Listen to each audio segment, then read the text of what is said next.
So I got a call one afternoon from the VP of customer service at a fairly large financial company. Totally frustrated. This was by phone, but I could almost see his arms waving on the other end. He's like, we've got so many things going in the right direction.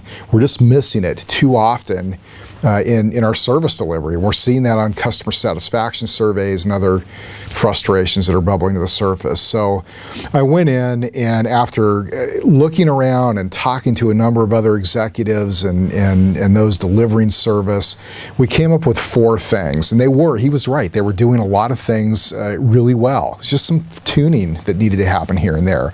So the first was their planning process. They did need to tune up their planning process a bit, a little tighter fit of resources with that workload that was coming their way. Secondly, some cross-functional education went a long way. Just getting everybody in the same room and looking at how, as an organization, we're serving our customers. Very important that we've got a team that understands across the board that this really is an organization-wide responsibility, and we've all got a role in it. Third thing we did is tune up some of their metrics, and it wasn't so much they had the wrong metrics, they just weren't applying them in enough detail in the right way. So forecasting's an example. Sounds like a very tactical measure, but we've got to know the work coming our way. They had forecasts across the month and the day. They weren't so good down to specific times of day, and that's what, in a financial setting, when markets are opening and closing and things are happening in the news, we've got to have resources at the time. So they needed to tune up some of those metrics. And finally, they needed to learn from these interactions. They had a very healthy and positive focus on serving customers really well. But there's a next step.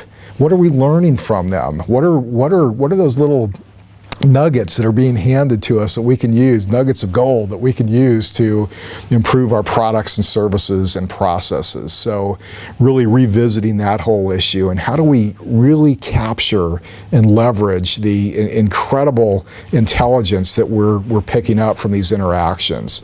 The results have been amazing. I mean, they've improved in every key area: customer satisfaction, the business results, or market shares looking good. They've been able to work their way through some tough economic circumstances much more readily and consistently. So the results have been great. But again, it was just fine-tuning here and there. So we find that a lot. You've got a lot of what you need in place, but it's just do a little tune-up here and there. You see big results.